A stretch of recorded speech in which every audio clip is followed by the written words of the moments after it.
సరే, ఈ మహాకావ్యంలో ప్రేమ, వియోగం, విధి కలిసిన ఒక కీలక ఘట్టం చూద్దాం. కాలం ముందుకు సాగిపోతోంది, కాని శాంతనుడి జీవితంలో ఒక పెద్ద శూన్యాన్ని మిగిల్చింది. శాంతనుడి ప్రియమైన గంగ వెళ్ళిపోయింది. దాంతో అతని ప్రపంచమే మారిపోయింది.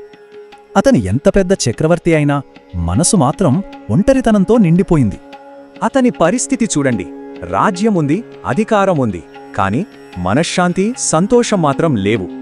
గంగ జ్ఞాపకాలు అతన్ని నిరంతరం వెంటాడుతూనే ఉన్నాయి.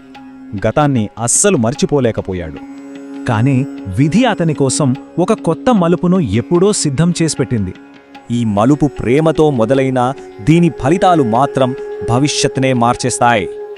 ఇదంతా ఎలా మొదలైందంటే, ఒకరోజు శాంతనుడు గంగా తీరంలో అలా నడుస్తున్నాడు. అప్పుడే అతనికి ఒక అద్భుతమైన, దివ్యమైన సుగంధం తగిలింది. అది అతన్ని కట్టిపడేసింది.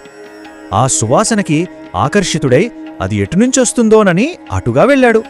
అక్కడ ఒక యువతిని చూశాడు. ఆమె కళ్లలో ఒక రకమైన ప్రశాంతత, రూపంలో వర్ణించలేని ఆకర్షణ.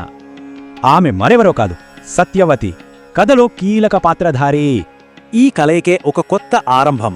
మరి ప్రేమతో మొదలైన ఈ కథ భవిష్యత్తును ఏ తీరాలకు చేర్చుతుంది? ఒక రాజవంశం గతినే మార్చేసిన ఒకే ఒక కలయిక. ఆ కథేంటో చూద్దాం. సరే, ఈ కథలో ముఖ్య పాత్ర సత్యవతి. ముందుగా ఆమె పరిచయం చూద్దాం. చూడ్డానికి ఆమె ఒక సాధారణ పడవ నడిపే అమ్మాయి, ఒక మత్స్యకారుడి కూతురు. కాని ఆమె జన్మ రహస్యం అంత సాధారణం కాదు. దాని వెనక ఓ పెద్ద కథే ఉంది.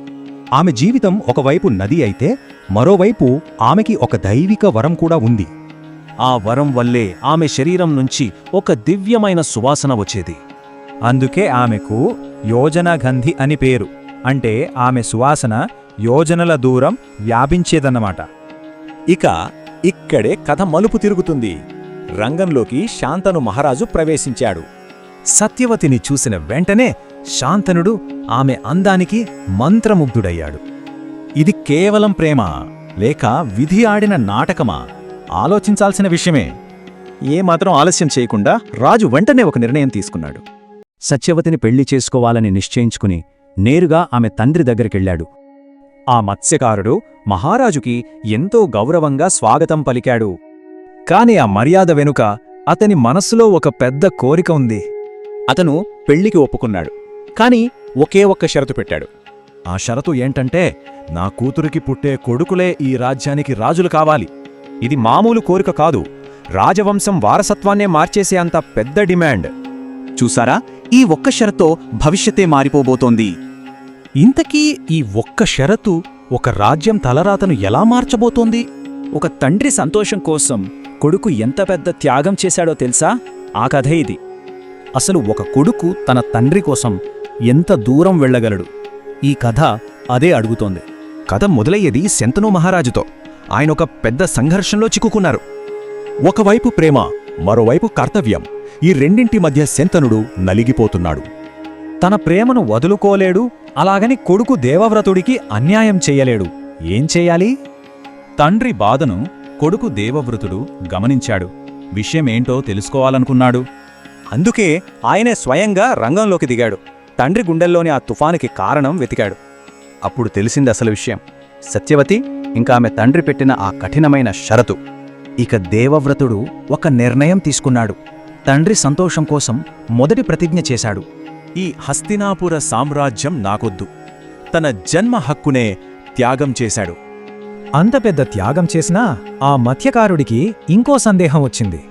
ఇక్కడే కథ మలుపు తిరిగింది. చరిత్రలో నిలిచిపోయే ఒక భీషణ ప్రతిజ్ఞ జరిగింది. సరే, నువ్వు రాజువు కావు, కాని నీ పిల్లల సంగతేంటి అని అడిగాడు. నేను జీవితాంతం పెళ్లి చేసుకోను, బ్రహ్మచారిగా ఉంటాను. ఈ మాటతో అంతా మారిపోయింది. ఇది మామూలు నిర్ణయం కాదు, చరిత్ర గతినే మార్చేసిన ఒక మహాప్రతిజ్ఞ. ఆ ప్రతిజ్ఞతో దేవవ్రతుడు ఇక లేడు. ఆయనే భీష్ముడిగా మారాడు. అదే ఈ గాథ. ఆకాశం నుంచి దేవతలు పూలవర్షం కురిపించారు. అంతటి భయంకరమైన శపథమది. అంతటి భీషణ ప్రతిజ్ఞ చేశాడు కాబట్టి ఆయన్ని అందరూ భీష్ముడు అని పిలిచారు. ఒక్క మాటలో చెప్పాలంటే తండ్రి కోసం తన పూర్తి భవిష్యత్తునే త్యాగం చేశాడు. మరి ఇంత పెద్ద త్యాగానికి కారణమేంటి? అది ప్రేమ లేక కర్తవ్యమా? నిజానికి అది రెండూ ప్రేమ, కర్తవ్యం రెండూ కలిస్తేనే భీష్ముడు. కురువంశం కథలో ఒక కీలకమైన మలుపు దగ్గర మొదలు పెడదాం. ఒక కొత్త శకం మొదలైందనుకున్నారు, కానీ విధి ఆట అప్పుడే మొదలైంది. కొడుకు భీష్ముడి ప్రతిజ్ఞ విని శంతనుడి గుండె గర్వంతో, అదే సమయంలో బాధతో నిండిపోయింది. ఆ త్యాగానికి ప్రతిఫలంగా శంతనుడు భీష్ముడికి ఒక గొప్ప వరం ప్రసాదించాడు. అదే ఇచ్ఛామృత్యువు, అంటే తన చావుని తానే శాసించే అద్భుతమైన వరం. ఇక అనుకున్నట్టే సత్యవతి శంతనుడిని పెళ్లాడి హస్తినాపుర మహారాణి అయింది. ఆమెకు 2 కొడుకులు పుట్టారు. ఇంకా కురువంశానికి వారసులొచ్చారని రాజ్యం సంబరపడింది. కానీ ఇది మహాభారతం కదా, ఇక్కడ సంతోషం ఎంతోసేపు నిలవదు. కాని విధి మరోలా తలచింది. 2 కొడుకులు చనిపోవడంతో సింహాసనం మళ్లీ ఖాళీ అయింది. భీష్ముడు తన ప్రతిజ్ఞకు కట్టుబడి ఉన్నాడు. దాంతో కురువంశం భవిష్యత్తు ప్రశ్నార్థకంగా మారింది. ఈ గండం నుంచి గట్టెక్కడానికి సత్యవతికి తన గతం గుర్తొచ్చింది. ఆమె జీవితంలో ఎవరికీ తెలియని ఒక రహస్యం, అదే ఇప్పుడు వంశాన్ని కాపాడగలదు. శంతనుడితో వివాహానికి ముందే ఆమెకొక మహర్షి వల్ల కొడుకు పుట్టాడు. ఆ కొడుకే వేదవ్యాసుడు, వేదాలను విభజించిన మహాజ్ఞాని. వంశాన్ని నిలబెట్టడం కోసం అప్పటి ధర్మశాస్త్రం ప్రకారం నియోగ పద్ధతికి వ్యాసుణ్ణి పిలిపించారు. ఈ ధర్మబద్ధమైన పద్ధతి ద్వారానే కురువంశానికి కొత్త తరం వారసులు పుట్టారు. అయితే పుట్టిన 3 రాకుమారులు వాళ్ల విధిని కూడా వాళ్లతో పాటే తీసుకొచ్చారు. వారి జననాలే కురువంశ భవిష్యత్తు ఎలా ఉండబోతోందో చెప్పే సంకేతాలుగా మారాయి. చూశారా? భీష్ముడి ప్రతిజ్ఞ, సత్యవతి కోరిక, వ్యాసుడి కర్తవ్యం, ఈ 3 ఇతిహాసానికి పునాదులు. వీరి నిర్ణయాలు కేవలం ఒక రాజవంశాన్ని కాపాడలేదు, ఒక మహా ఇతిహాసానికి నాంది పలికాయి.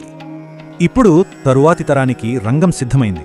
కాని అది శాంతి కోసమా, లేక ఒక మహా సంగ్రామానికా?